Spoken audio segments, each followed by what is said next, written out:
Rev on, Alan. Rev on. Rev on. Toyota Rev. I mean, Hybrid.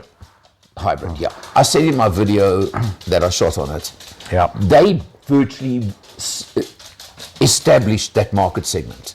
This is the Gen 5. Is it hybrid. 5? Okay. I think so, yes. But yeah, when you go back to, I think, late 90s, early 2000s with the first RAVs. Yeah.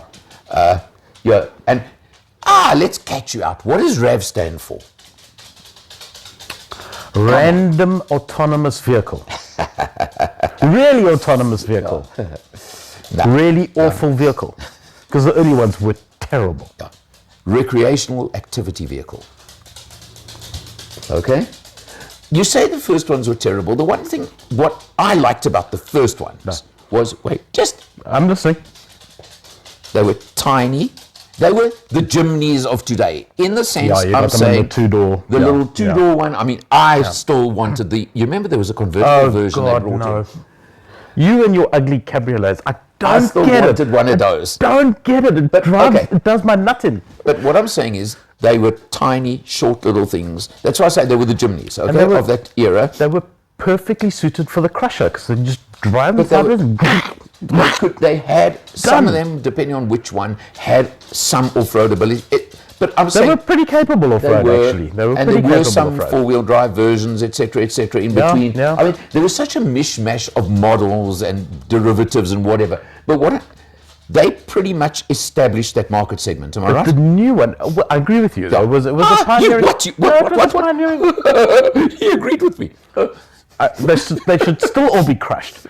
But because if you look at the new ones compared to the old ones, you can never make any association that they ever had anything in common. No, exactly. I mean, nothing in it's common. like gone from there to there in size. Exactly. It's in luxury, in this, in that, in the next thing. So it's the definition of a brand really growing up and forgetting about its ugly beginnings. It's an ugly duckling that's become a beautiful swan. Okay, there we but go. now the one we've got. Fairy tales. Okay. The hybrid. The hybrid. Yeah. I believe regenerative hybrid is the answer for the South African market at this point in time. From a convenience, from just every point of view of a day-to-day driving that car, owning it. So you've got the benefit of hybrid without the hassles. How much extra is the hybrid over the petrol? There's a 2-litre petrol. The range starts at 680 for a 2-litre petrol. Let's not go into spec levels, but that's where it starts. And it tops out at 810 for the top spec hybrid. Okay, so for 120 grand, how much petrol are you going to save between the hybrid and the petrol version? Okay, I have hang on. He got his paws on it first and gave it to me at 6.4 litres per 100. That's because I did only driving around town. Which the hybrid actually is supposed to be even better at. Yeah. So don't come with that excuse because in actual fact, this should work the other way around. I'm listening to your mathematics because with great interest. Drove it around town and I did a cruise to Paris and back. Which, in theory, should be heavier than just around town. Or certainly not. No, but okay. Certainly not the massively lighter than on a normal petrol engine. Period. And I've got the overall figure, including his driving, down to 5.8. Right, so let's just say you can average 5 litres per 100 on the hybrid, which you can't, but let's just say you can. And you'll do 8 on the So you're getting 3 litres per 100 difference for 120 grand? No. I can buy a lot of petrol for that. No. Because there is the mid-spec hybrid version for 720. So you're talking 40 grand. 30 odd grand. 40. No, it's not. It's actually 35 grand if you want to be really pedantic, okay? So now, for 35 grand. Are we now just talking purely fuel, or we are talking the hybrid lifestyle? Right. I'm talking both. Let's.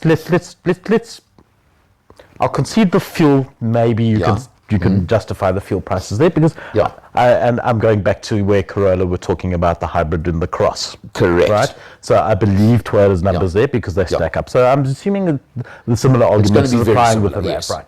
So the day-to-day drivability of the vehicle as a hybrid is, I think, better than just the petrol. Well, okay. Because what you get that extra kick. Now, I tested of this generation, the hybrid, about 2 years ago, where they had the 1.8 litre hybrid engine. This is the which is 2.5. Yeah. Do you have to drop? Yes, because you so pedantic. Am I getting to the point? Listen to me. That is the engine in the Corolla. Yes. Corolla hatch hybrids. Yes. Now there's the 2.5 version, which is in some of the Lexus Yes. models. They've dropped that one in. So now on the 2 litre petrol, you've got something like 120 kilowatts, I think it is. It's normally aspirated. Naturally aspirated, non-turbo, blah, blah, blah. Yeah. Now you jump to 161 kilowatts With the hybrid battery. with a hybrid version. Yeah. So you got a lot more power. Yeah.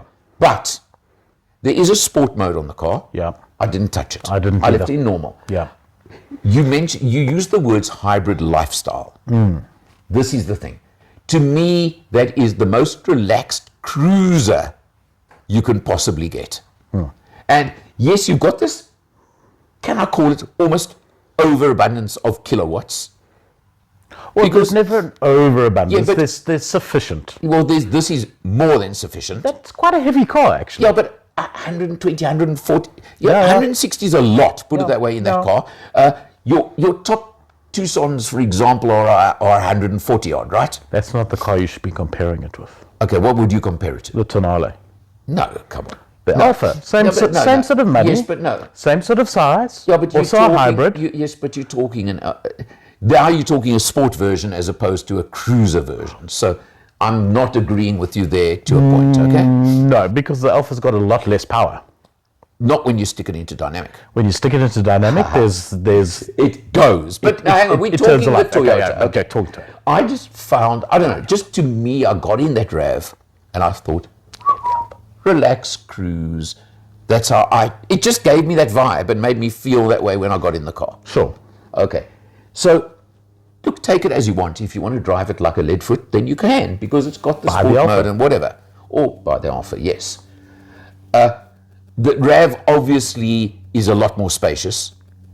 Tons of space in the back seat and a good sized boot. It's a 1.5 Allen boot, by the way, okay? It wasn't quite a 2 Allen boot. Really? No. Okay? It's annoying. Watch the full test review video, you'll see that, okay? If I'm going to chop you up, I'd like to chop you up twice, to make sure it's done properly. But one thing it has got that I'd really like, just talking pure practicality because it's that kind of car, Yeah. absolutely level Yes. load sill to the boot. Which I is, will say Yeah. the interior of the RAV Yeah. is actually it's a lovely place to be. Look, and there's a lot of nooks and crannies where you can put Exactly. stuff, and it's which are trimmed in orange for some reason on this one. which is the correct color, and Yeah. it looks to me to be versatile and durable, and the hardware and yada yada. Look- But again, you can do 1 million kilometers in the Well, thing, and it's still going to be the interior just nice place to be. said to me, Toyota.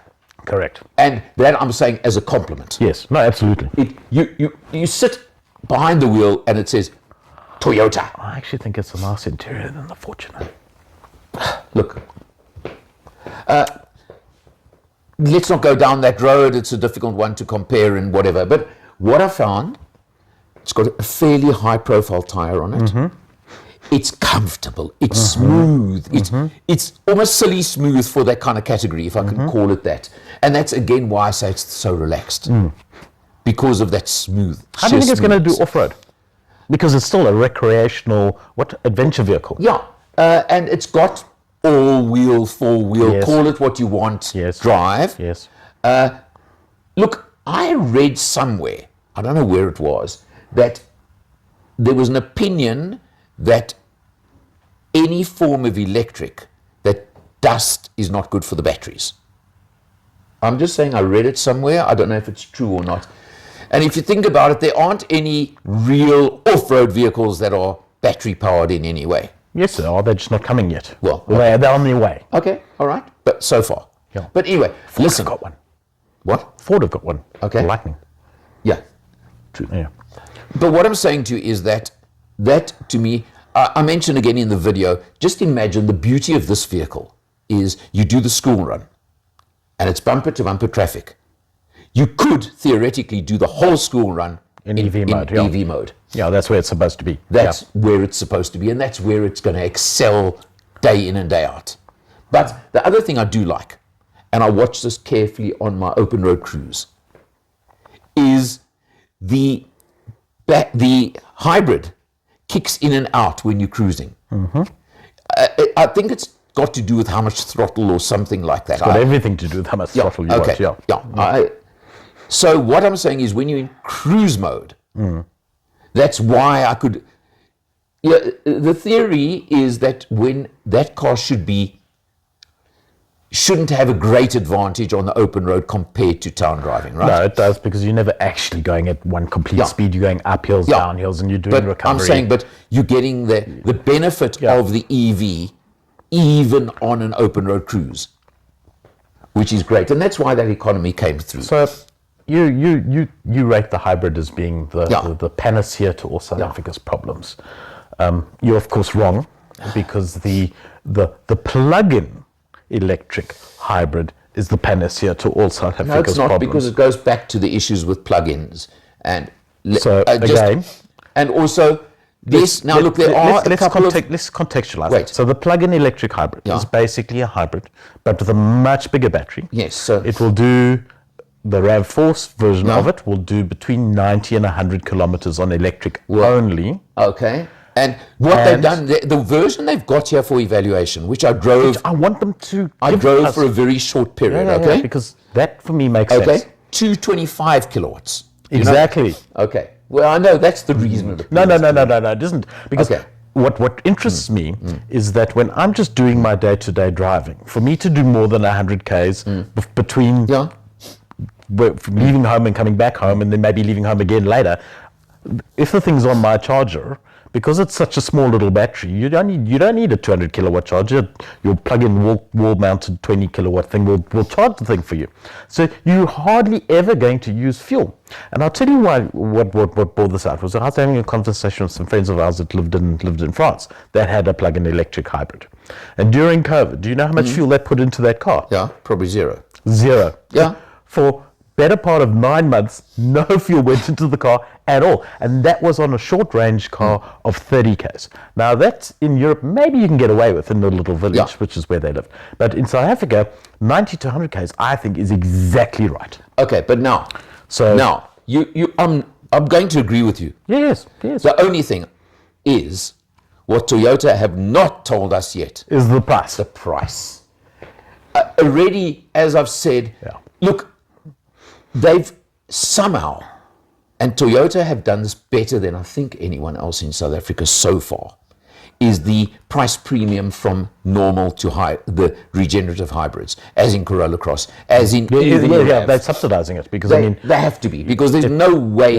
I mean, I don't want to mention a name, but another manufacturer, I'll say Hyundai gave an example recently of a Tucson, which I'm going to say is in the similar, look, price-wise, whatever, it's similar to the RAV, although they're different applications. And if you look at a top-level Tucson, let's say 750-ish at the moment, Yes, you've got the N-Line at 800, but call it 750. They said they could not bring in a hybrid version for under 1.25. Okay. I don't think Toyota's subsidizing it that much. No, not. But remember, the Corolla Cross version they're building locally, which is also helping. So no, they're not that much. But look, I'm being unfair because I don't know the level of hybrid compared to the Toyota. Because so it's a little bit unfair. I think what I'm saying is that even if there's a 20% premium, okay. So if you took and again, let's just say we work not the 680 because that's a lower spec. We work on 725. Let's just say as the RAV the hybrid. No, the non-hybrid. Normal hybrid. On 20%, that would be another 150,000 rand. Basically, so it would go from 725 to 875. Ouch. But you're going from 6 liters of fuel per 100 down to 1 liter of fuel per 100 for the plug-in electric. But I'm just what appeals to me is you're getting all the benefits of electric over 90% of your motoring, and you're just jump into it and drive down to Cape Look, Town in it when you need to. I'm not. It makes a lot of sense. I fully agree. It's just the money. It's going to be interesting. The pricing is going to be interesting. I think that's why Toyota are testing it out locally to get some feedback on it. We're going to see what the pricing is. It's going to be very interesting. Top hybrid, regenerative hybrid version is 800. Yes.